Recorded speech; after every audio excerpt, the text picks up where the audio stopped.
The Saturday night soul session live with me, LC, and you. And I'm super grateful as always to be getting to show up here another Saturday night and just spend time in the energy of you and to get to share um, from the heart and talk to people that are also in a healing journey. So, no matter why you're here, whether you are in a place of substance use recovery or food recovery or just just a recovery, just a healing, just traumatic healing, whatever you're here for, welcome to be here. This is an amazing space and I appreciate it so much. I titled this video tonight, I titled this video Ah, it's hard for me to remember because I have so many other things in mind, but it's basically, have we become identified with our trauma? Have we become so engulfed in our trauma that we have built an identity, we've become identified with it. And I did that before I was able to confirm some things about some other things I want to share tonight. So tonight's going to be just a little bit different because usually I like to put together out, a fairly polished, a product when it comes to my digital things. But I'm away from home. This laptop is, I it doesn't work well with me. We don't play well together. So it's going to be a little bit unpolished. But I wanted to talk about a young man, and I want to talk about this attack on our citizens with this fentanyl, and I want to talk about loss and moving through that, and how maybe we as people that are living in recovery and those that have lived in losing people, all of us in the grand scheme of everything that's happening in the world right now, especially with this fentanyl attack, it is so much vital. It's so vital right now that we more than ever, come together and try to surround each other in the energy of healing, because in reality, that's what we're all doing. And this loss, especially of this young man that we're going to talk about in just a few couple minutes, this young man hits a little closer to home for me. I'm kind of separated from some things, and so I'm not always present with the true massive danger that this truly is. And I really am grateful for organizations and people, like Facing Fentanyl and Andrea Thomas and Mike Fiore and all that they do in the talking more to people, younger people, about the power of what this is. My generation got to overdose. Unfortunately, this generation, for the most part, just gets poisoned. And that's where we have to make that drastic distinction, because if we keep calling it overdose, it's going to keep, getting swept under the rug. And so I admire all of these organizations, and I know there are many others out there other than Facing Fentanyl, but those two humans, we've had them on the show before. So if you want to learn more about fentanyl and the statistics and what all they're doing, there is an episode on our YouTube channel, and I think even in the LC Recovery playlist, on Facebook, that has that episode with them. It's very staggering what's happening. So I want to talk about this. I think it is going to lead directly where it's going to lead. Sometimes I show up here with a plan, and we just got to let the energy move through like it's supposed to, because as you all show up as well, even when people watch it on the replay, it contributes more as well. But as more people show up, then we have more energy that is contributing, to what is absolutely necessary to be heard. And that's how I love doing these live videos, because it's like you get it then. I've done it with the script, and I've done all that stuff too, and it's got its place, but it just wasn't quite the fit for me. And so I love doing this. So as you all come in, come in with your energy, and we'll talk about some good stuff tonight. We're gonna talk a little bit about Jeremy Kale, and a bit of his story, and a bit of how his family's feeling right now, and we're going to talk about moving through and healing energy as well. So I'm so grateful that you're here. I'm so grateful for people that will watch this on the replay. If you're brand new to Recovery Soul Food, well, you might have already figured out what we are, but this is a conscious recovery and healing space. This is I want to get to the roots. It wasn't enough for me to spend 22 years running for myself, keeping myself small, staying numb, being in that constant loop of shame and guilt and of the addiction. It wasn't enough for me, when I came to that place to try to just get clean and sober again. So I dove into the root. What's the root? What continuously, what are the voids that I'm trying to fill by staying numb? What are the things I'm afraid to feel? What are the things I'm afraid to accept or let go of? And so that's been part of my journey, and that's about what I share on this channel. So if you're new here, thanks for being new. Please consider doing the stuff, the subscribe, the all the stuff, and I don't have to tell you, it's every day. And just I appreciate it because it helps us grow a little bit. And I used to do a lot on this channel, and I don't have the same type of life kind of. Many things have changed, so I don't get to do that as much. So I really value getting to come here and spend time with you. So I'm going to stop talking. We're going to get into this. It's Saturday night, Soul Sessions live with me, LC, and you, and let's go. 3, 2, 1, 0. 1, 2, 3, 4.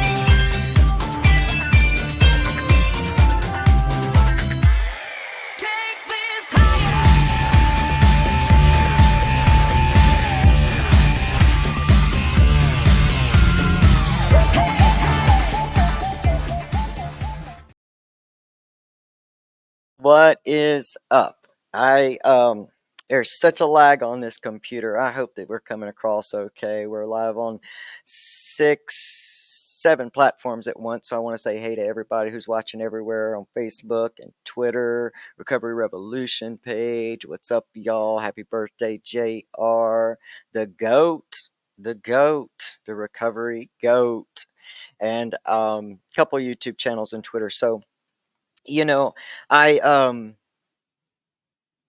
I don't I don't often, get on Facebook a lot, too much anymore. I stepped kind of away from the energy that I felt like was kind of where it was controlling when it got to be obsessive, and I stepped away to do some self work and stuff. And so I randomly get on, and so I got on the other day, and I somehow saw a friend's post, from earlier in the year, and she was expressing, sadness of the loss of her younger brother. I, and it was in January, and, I felt, I just, it just shattered me. It just shattered me. Um, I knew that their brother Jeremy was, had some substance use issues with the opiates, and so, but I also had known that he was getting in recovery, and the last I'd heard, he was doing real well, and he reached out to me in late last year. And I it was really hard to gauge, and I think maybe that's the downfall of text. Everything is a polarity. Everything has, its positive and negative sides. It's great that there's always somebody that we can text. And then at the same time, sometimes it's harder to see where people are in a text, versus what they say. And so, finding out that he had passed, and that it had been methamphetamine laced with fentanyl. It was very important for me to make sure that that I was able, because I reached out to the family, and I we kind of grew up together. Their house was an amazing house, a very safe place for me to go. It was very important to me at that time of my life, and I was good friends with their daughters, and you know, their mom was tremendous, and their little brother was just, you know, he was a good kid, a good-hearted kid, great father, and just all the things. And so I was hesitant to reach out because I didn't want to, you know, step out of the way. And so finding out the response, you know, of what happened, it was almost like I could see the scenario in my mind. And all of a sudden, it became very important for me to express that this wasn't, you know, an overdose, because overdose implies that someone just uses and uses and uses and uses until their body gives out, or, you know, that this anytime fentanyl's involved, overdose is off the table.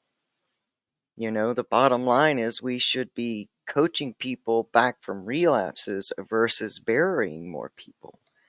And I just see this, you know, seeing the family, you know, and having knowing of them, it just hurts my heart because we get to experience what the families left here asking, you know, their askings of, you know, well, why, you know, like there's no way to answer why. There's no reason that you can give, because this disorder, this, you know, I dread to even make labels on it, call it diseases and stuff, this thing, you know, that we suffer with at times, this thing that plagues us, this thing that, you know, takes over sometimes. That thing makes no sense. That part of it makes no sense. And, you know, it's natural to be angry and feel like, you know, there's choices, and there are. And I think that's part of how we own that there are, they are our choices. Ultimately, they come back to us and our choices that we make. And it's, you know, I think that it's okay for people in that situation to be angry, that we should make it wrong to be angry, because making it wrong to be angry in that sense somehow makes us wrong, and it just makes the pain deeper. And it breaks my heart to really, you know, hear how prevalent this is. You know, it was like I said in the beginning, my generation got to overdose. This generation, you know, this is different. And I'll say again, I'm so grateful for organizations like, you know, Facing Fentanyl, and I know so well that there are other people that do that, and I'm not calling you out. I just don't know who you are. And what does, you know, what does the family do? And I think this is the beautiful part of this recovery community, because it's grown and blossomed in a way that there are these amazing groups of parents that have, you know, lost loved ones, that, you know, if any of you know of any, or watch this and are a part of one, please, you know, drop it drop it in the comments so I can pass it along to this family, because I think it's important for them to also educate themselves on what this truly is, because overdose carries such a negative weight. Not that poisoning doesn't, but I think that if anyone who has lost their life to, you know, fentanyl poisoning, I think of anything, if they could say anything, it would be, I'm sorry.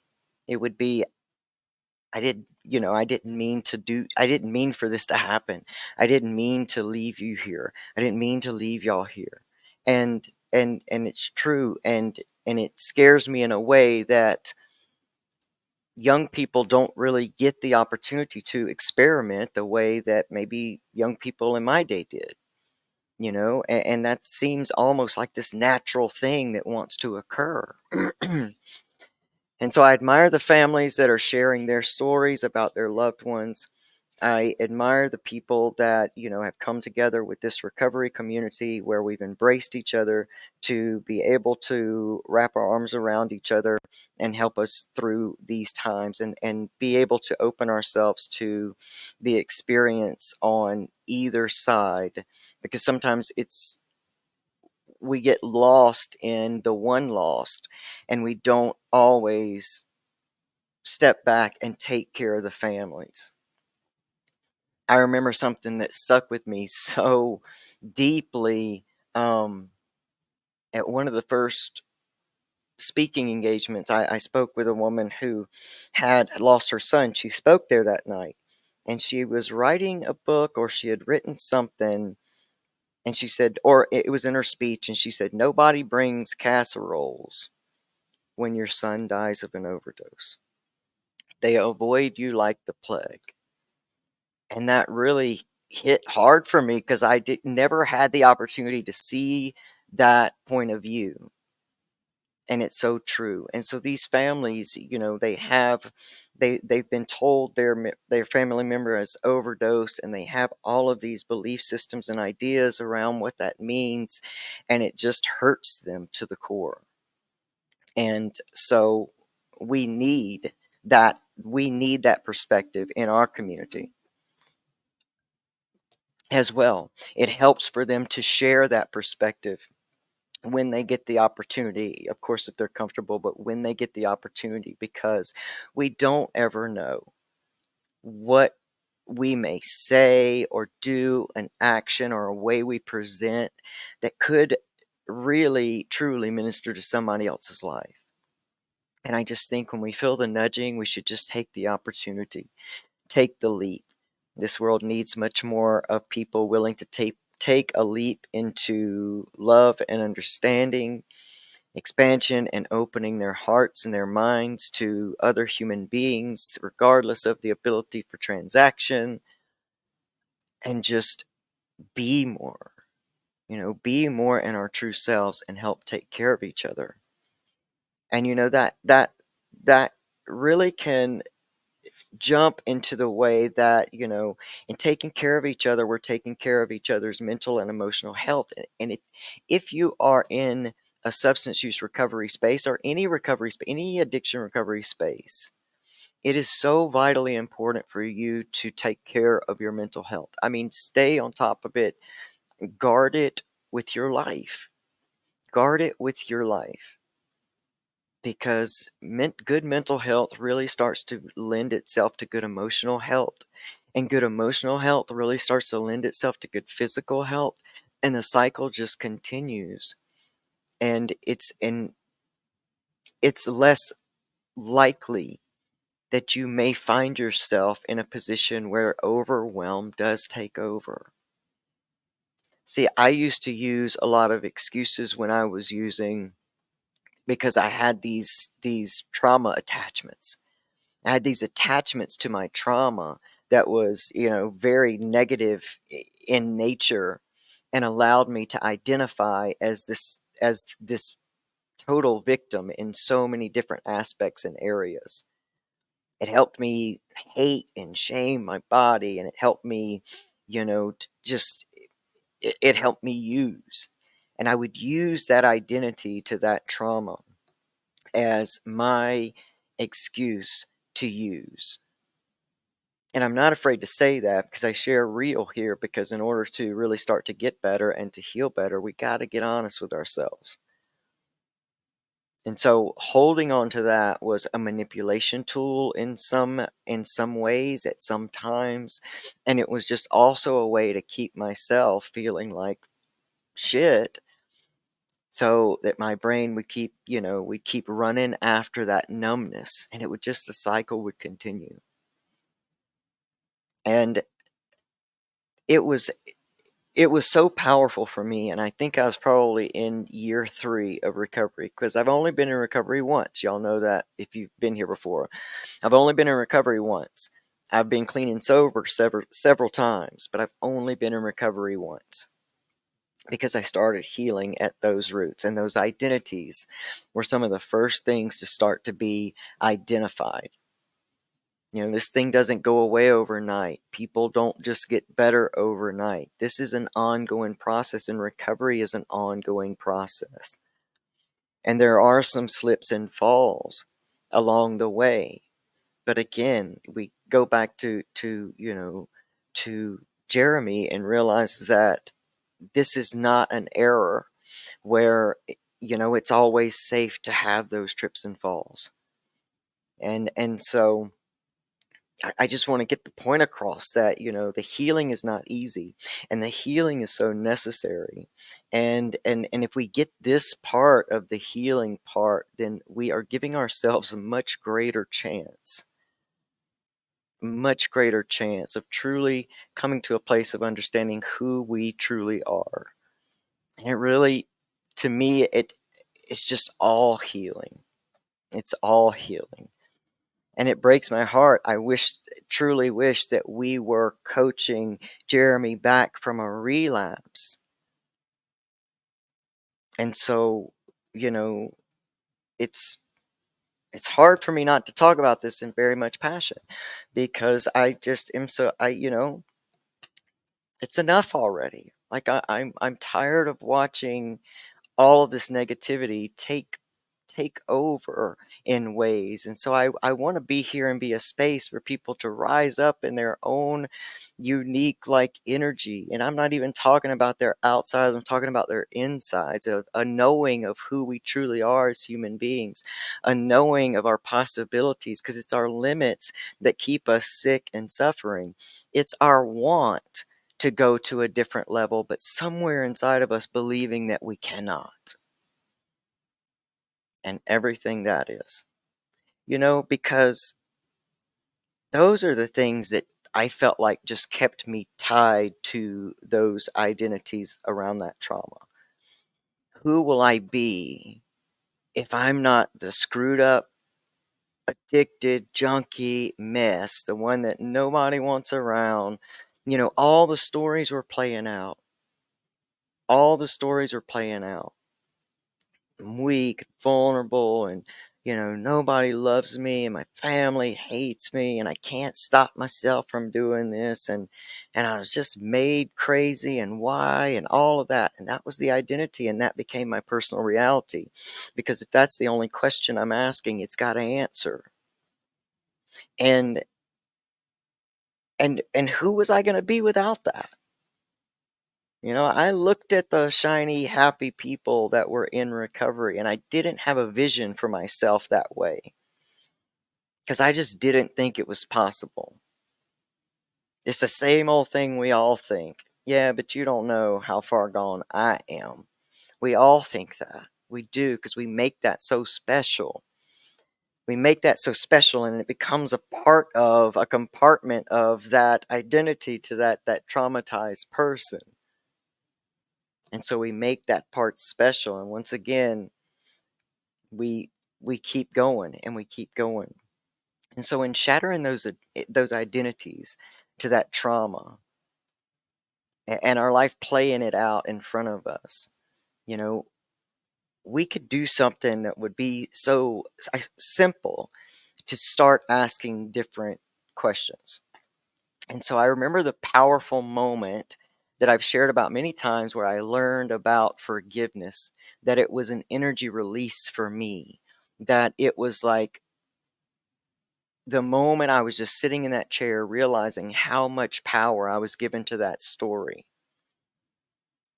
And at the same time realizing and questioning myself after another friend, I'd found out another friend had died several years ago, and having that, this question of why couldn't he ever overcome? He was so talented, he was all of that stuff. And then I realized, while I was saying that in that moment about him, that I started saying that about myself. And I kept, that question was, why am I still here and he's not?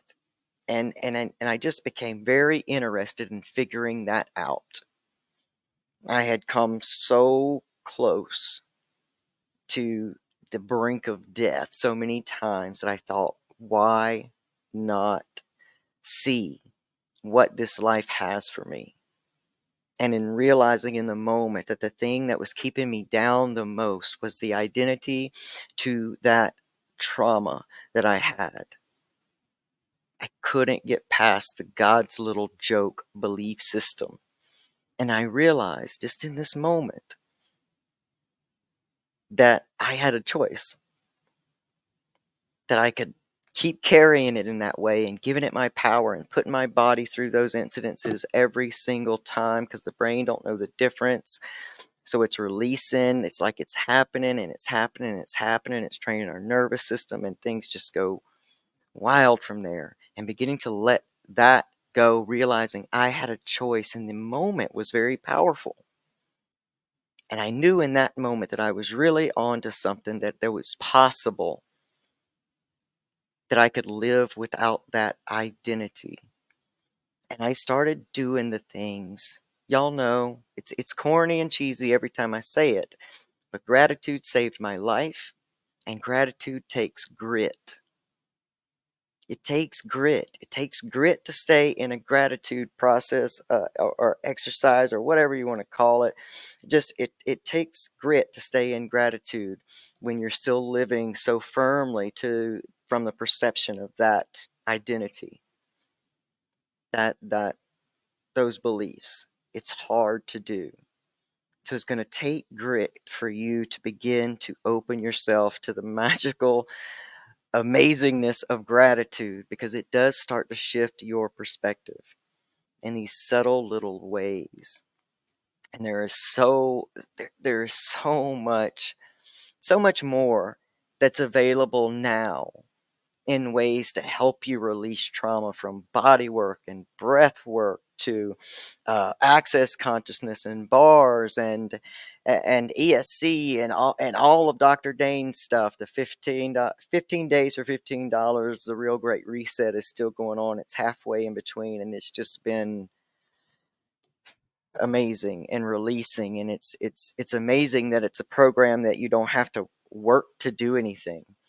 You don't have to work to receive it. You don't have to really do anything. You just have to be in the energy, see what comes up, and let the energy really move you. I highly suggest that. I hope to get Dr. Dane on the podcast one day, because I think that this is such an amazing gift that could be given to the recovery community, because again, this is vital. This is dangerous for people to be out there, and if we can start to gather in modalities, not judge each other for the way we recover and keep ourselves well, but just continue to mix up so many amazing healing modalities together, that because it's more vital than ever for you to take care of yourself and do this healing in a maybe a faster pace. I don't even know if that's possible, but a faster pace than drudging along, holding on to stuff. If you get a hold of something that really helps you, then hold on to that, please, and let it just continue to help you grow and expand and just live and be all that you are in the world, because that's what you're here for. And anything less than that is just not enough for you. We're meant for so much more. And it's uncovering the layers and getting to the places that keep us wanting to harm ourselves in that way, because addictions harm us. And we have them in there because we treat our bodies the way we feel about ourselves emotionally. And so if we can work on healing that, and we can continue to tell our stories or try to help in the community all that we can to raise awareness about the power and the dangerousness of fentanyl, and how we can stop this attack together. And that's what it feels like, is a true attack. And I send all my love to the Kale family, and my heart cannot surround you enough in trying to answer these questions. And if you all have any kind of resources or a specific group for parents that are healing, and I like some, grief and loss for people, people that's been lost to substance use. But then also, if there are some specific lost to fentanyl groups or resources available, if you all would drop those in the chat or DM me on Instagram at recovery_soul food, and let me know those so I can pass those along. Now it's on them. Now it's on them to heal and try to, you know, and embrace all that I guess this is, and now they're gonna have to heal. And if we can help them do that in any way as the recovery community, I would be so grateful. So I appreciate you all for being here. My computer is so messed up. I see we have comments, but I can't actually see the comments. I'm gonna see if I can. What's up, Marty? Hey, Aubrey, Unicorn, greatest unicorn on earth. Hey, Christine Cohen. Thanks for y'all for being here, and even all three of you. I love you. But this is out everywhere, so I don't get to see all the comments everywhere. So if I did not say hey to you, then hey, thanks for sticking with me this far. And if you like long form content that helps you grow and expand, you just come and do this thing with me, then hey, do all the stuff, like, share, subscribe, do the stuff, all the stuff. Everything I need you to do is in the description box below. So if you'll read that and just help us grow our message, or just keep showing up, I really appreciate you anyway. I don't really care if it is three of you. I really love being able to release in this way. This is definitely a co-creation for all of us. So I'm going to see you all next week. I won't be live next week because I have the amazing Tandy Gutierrez coming on the show, and I just southern butchered that name, but she's the most amazing unicorn. She is so awesome. She has a Unicorn Wellness Studio, and she is at Unicorn Wellness on Instagram. She is just, I want her to come and talk to us about how movement can help work through trapped trauma and energy in the body, and how that can really relate to the addiction recovery process, and how that can really help us on our journey to be able to lean into full mind, body, and spirit healing. I'm doing it. I'm getting there. Like, I'm really looking after my body this year, and I've got a great resource in my unicorn buddy Aubrey, who's helping me do that. MarketAmericaShop.com, Access Consciousness. I'm surrounded in gifts, man. I'm surrounded in gifts, and I'm so grateful to be able to celebrate them and be in a place where I can receive them. And so, wherever you are in the world today, receive the blessings that are around you, and you can start to do that with gratitude. I promise you it'll change your life. Do it, do it, do it. All right. Until next week, you're going to join me with the amazing Tandy Gutierrez. And until then, have an amazing, amazing week. I love you guys, and I'll see you then. Bye.